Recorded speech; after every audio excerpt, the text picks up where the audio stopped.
Welcome to my channel student tutorial. I am Shabnam. हमारा जो chapter चल रहा है वो है लाइफ प्रोसेस का 10th बायोलॉजी का चैप्टर है। हमने लास्ट वीडियो में देखा था न्यूट्रिशन इन अमीबा। अमीबा एक यूनिसेलुलर एन ऑर्गेनिज्म है और हमने उस वीडियो में बताया था कि हम जो भी चीज़ पढ़ेंगे स्मॉलर टू कॉम्प्लेक्स की तरफ पढ़ेंगे। तो स्मॉलर हमने यूनिसेलुलर एनिमल्स को ले लिया है, अमीबा को। आज हम लेके आए हैं कॉम्प्लेक्स ऑर्गेनिज्म, वो है ह्यूमन बींग्स। यानी आज हम पढ़ेंगे न्यूट्रिशन इन ह्यूमन बींग्स। ठीक है, तो हमें पता है कि हम ह्यूमन जो है वो ओमनिवोर्स एंड होलोजोइक न्यूट्रिशन को फॉलो करते हैं। होलोजोइक का मतलब हम सबको पता है, हमने कुछ वीडियो पहले इस चीज़ को डिस्कस भी किया था कि होलोजोइक मतलब कि हम खाने के लिए तो किसी और पे डिपेंड होते हैं, बट जब हम खाना लेते हैं और खाते हैं तो उसका सारा प्रोसेस जो होता है हमारी बॉडी खुद करती है। ठीक है, और ओमनिवर्स हमें पता है कि those organism which depend on plant as well as animal. तो ये दोनों टर्म्स से हम ऑलरेडी जानते हैं इन दोनों टर्म्स को, होलोजोइक एंड ओमनिवर्स। ठीक है, ये फर्स्ट पॉइंट क्लियर हो गया। यहाँ पे सेकेंड पॉइंट पे आते हैं, the human alimentary canal. First हम जानते हैं कि डाइजेस्टिव सिस्टम जो होता है 2 पार्ट में डिवाइड रहता है। मतलब 2 पार्ट डिवाइड क्या बोल सकते हैं कि डाइजेस्टिव सिस्टम में 2 पार्ट इन्वॉल्व, 2 चीज़ें इन्वॉल्व होती हैं। वो है फर्स्ट एलिमेंट्री कैनाल और दूसरा है डाइजेस्टिव ग्लैंड। ये दोनों से ही मिलके हमारा डाइजेस्टिव सिस्टम बना हुआ है। तो बच्चों क्या हमने सीखा कि जो डाइजेस्टिव सिस्टम ह्यूमन बीइंग का होता है उसको 2 पार्ट से मिलके बना होता है। फर्स्ट होता है एलिमेंट्री कैनाल्स और दूसरा क्या होता है डाइजेस्टिव ग्लैंड। ये दोनों से मिलके ही पूरा डाइजेस्टिव सिस्टम बना हुआ है। ठीक है, 2 चीज़ें क्लियर हो गई कि ह्यूमन जो होते हैं वो होलोजोइक होते हैं और सेकेंड होता है कि उनका डाइजेस्टिव जो पूरे के पूरे ऑर्गन्स होते हैं वो 2 चीज़ों से मिलके बना होता है, एलिमेंट्री कैनाल और डाइजेस्टिव ग्लैंड। ठीक है, एलिमेंट्री कैनाल जो होती है वो माउथ से स्टार्ट होती है और एनस पे ख़त्म होती है। क्या होती है, माउथ से स्टार्ट होती है और एनस तक ख़त्म होती है। ये एक ट्यूब लाइक स्ट्रक्चर होता है, हर जगह थोड़े थोड़े पार्ट इसमें इन्वॉल्व होते हैं और ये जो होता है almost 8 to 10 almost about 8 to 10 meter long होता है। हमने यहाँ पे 9 मीटर लिखा है लॉन्ग ट्यूब, बट ये जो है वेरीज कर सकती है पर्सन टू पर्सन, क्योंकि ये स्पेशली जो है पर्सन के हाइट पे डिपेंड करती है। अगर कोई पर्सन जो है हाइट में अच्छा है, लंबा है, तो उसकी एलिमेंट्री कैनाल उस तरह से लंबी होगी और जिनकी हाइट कम है उनके हिसाब से वो एलिमेंट्री कैनाल थोड़ी शॉर्ट होगी। तो it's depend on the person to person, its height is depend on the person to person. तो इसको एक स्टैंडर्ड उसमें हम ले सकते हैं कि ये 8 to 10 मीटर्स लॉन्ग होती है, लॉन्ग ट्यूब होती है। तो हमने देखा कि न्यूट्रिशन जो ह्यूमन में होते हैं वो होलोजोइक और ओमनिवोर्स होते हैं। फिर सेकंड देखा कि जो डाइजेस्टिव सिस्टम होता है वो 2 पार्ट से मिलके बना होता है, एलिमेंट्री कैनाल और डाइजेस्टिव ग्लैंड। एलिमेंट्री कैनाल की जब हम बात करते हैं तो वो माउथ से स्टार्ट होती है और एनस पे ख़त्म होती है। यानी दिस इज, अगर हम बात करें तो ये माउथ हो गया, यहाँ से स्टार्ट हो रही है, ये पूरा इन्वॉल्व होता है एलिमेंट्री कैनाल में और ये एनस जो होता है यहाँ पे ये ख़त्म होता है। ठीक है, तो ये चीज़ हमने क्लियर कर ली। और एलिमेंट्री कैनाल जो होती है वो pipe like tube like structure होता है, वो ऑलमोस्ट 8 to 10 मीटर लॉन्ग होता है, but person to person varies करता है। ये 3-4 पॉइंट जो थे वो एक्सटर्नल पॉइंट थे जो हमें बताने थे।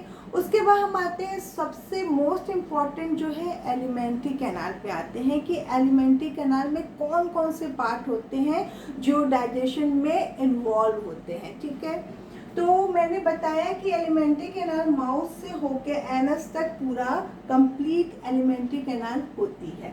अब इसमें देखो आप कहाँ बहुत से पार्ट इसमें इन्वॉल्व है। तो मैंने यहाँ पे एक चार्ट बनाया है कि फर्स्ट पार्ट जो है वो माउथ जो यहाँ से शुरू होता है, सेकंड है बक्कल कैविटी। हमको पता है कि जब हम कोई खाना लेते हैं उसको मुंह में डालते हैं तो ये हमारा माउथ हो गया, उसको खोलते हैं मुंह के अंदर डालते हैं। जब वो खाना जाता है तो वो एक कैविटी लाइक स्ट्रक्चर के अंदर जाता है। उस कैविटी को हम बक्कल कैविटी बोलते हैं। क्या बोलते हैं? बक्कल कैविटी, यानी हमारा मुंह का जो स्पेस है ये है बक्कल कैविटी, है इसको माउथ कैविटी भी बोलते हैं। क्या बोलते हैं?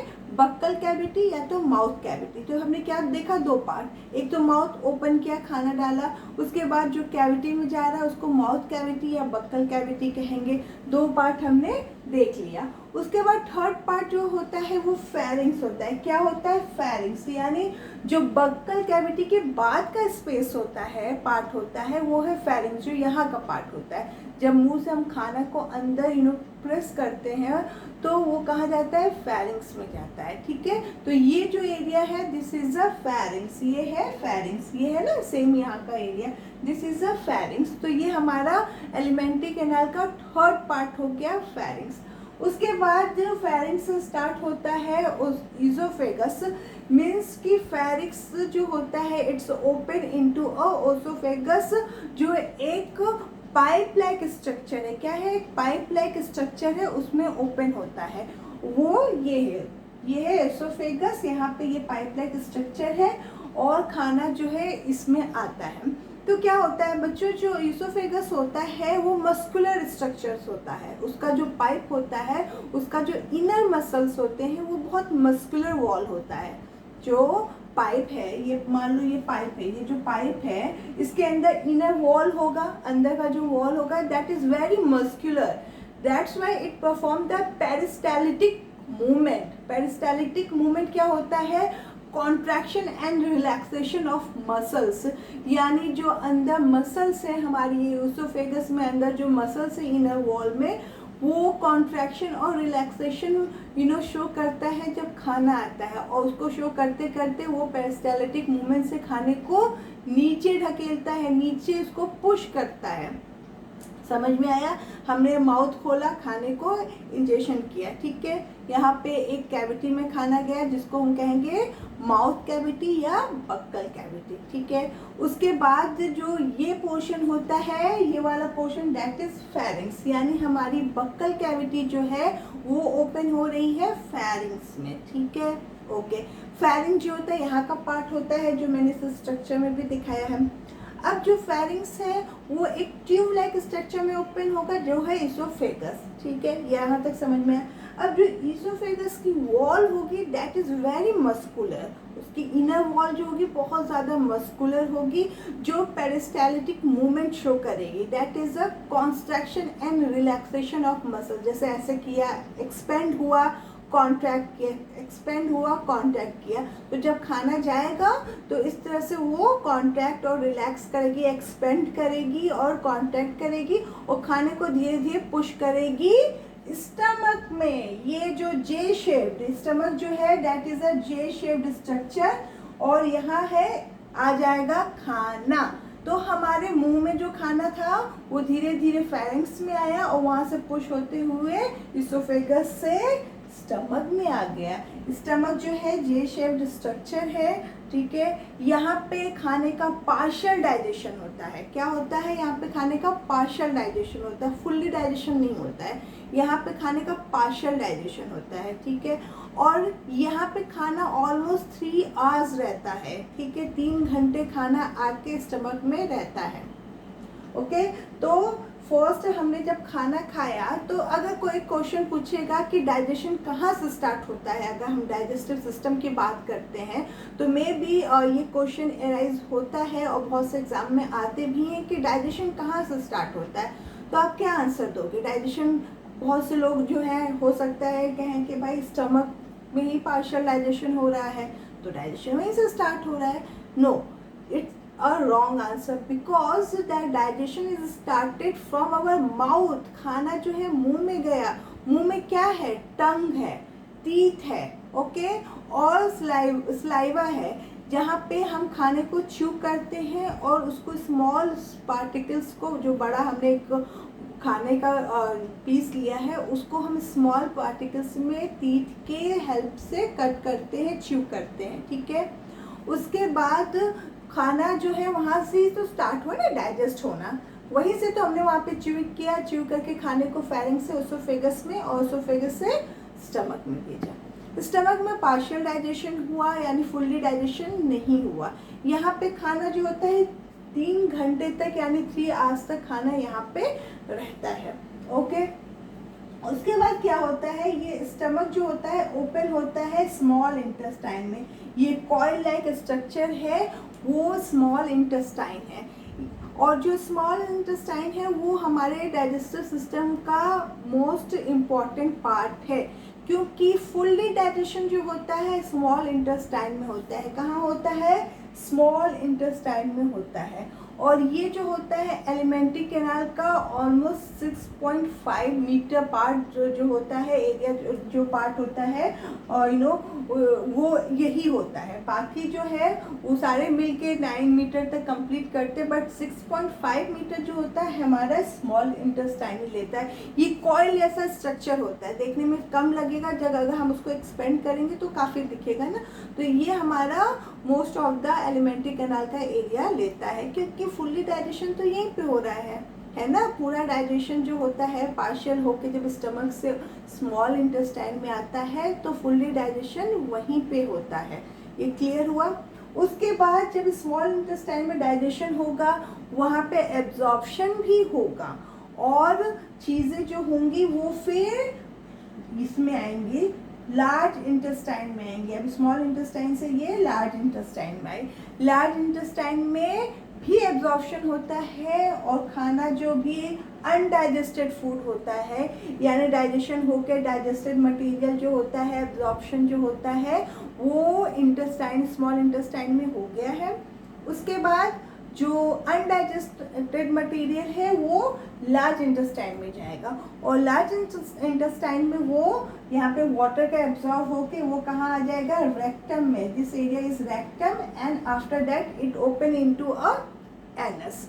तो यहाँ पे कंप्लीट हो जाता है, और एनस जो होता है वहाँ पे स्टूल जो होता है आराम से, जब भी आराम से वहाँ से निकल जाता है।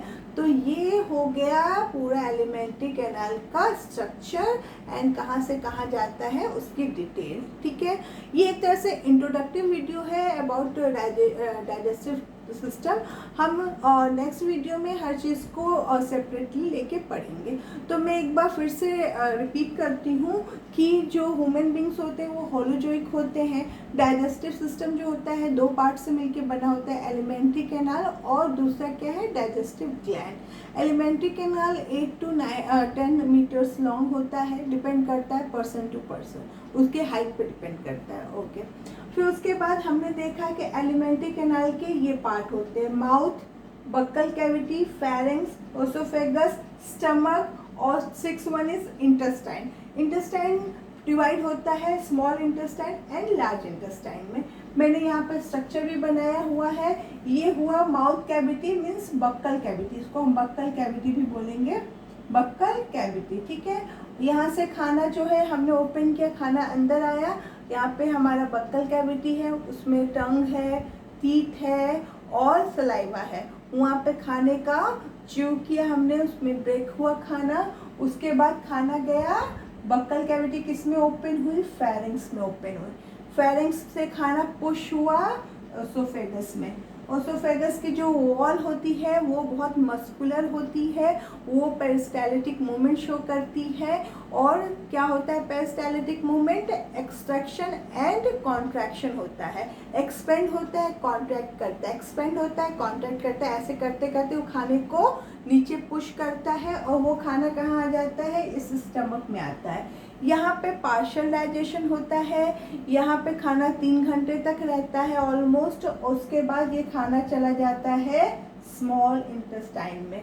स्मॉल इंटेस्टाइन जो होता है सबसे इम्पॉर्टेंट पार्ट होता है एलिमेंट्री कैनाल का, क्योंकि फुल्ली डाइजेशन जो होता है स्मॉल इंटेस्टाइन में होता है। उसमें बहुत से फिंगर लाइक प्रोजेक्शन वेलाई होते हैं जो खाने का एब्जॉर्प्शन करते हैं, या डाइजेस्टिव जो फूड होते हैं उनका एब्जॉर्प्शन करते हैं। ठीक है, और ये जो होता है ऑलमोस्ट एलिमेंट्री कैनाल का 6.5 मीटर पार्ट यही लिया रहता है। ओके, उसके बाद खाना जो है जाता है लार्ज इंटेस्टाइन में। ये हमारा जो थोड़ा मोटा ब्रॉड पार्ट है that is a large intestine. यहाँ पे जो होता है, जो वाटर होते हैं उसका थोड़ा बहुत एब्जॉर्प्शन होता है, बाकी अनडाइजेस्टेड जो फूड मटेरियल बचते हैं वो यहाँ से एलिमेंट्री कैनाल से होते होते रेक्टम में आते हैं, फिर वहाँ से एनस से बाहर आ जाते हैं। तो ये हुआ पूरा डाइजेस्टिव सिस्टम का एक डायग्राम, और कैसे फूड कहाँ से, उसका पाथ क्या है वो मैंने यहाँ पे एक्सप्लेन किया है। ठीक है, आई होप आपको ये चीज़ें क्लियर हुई हों।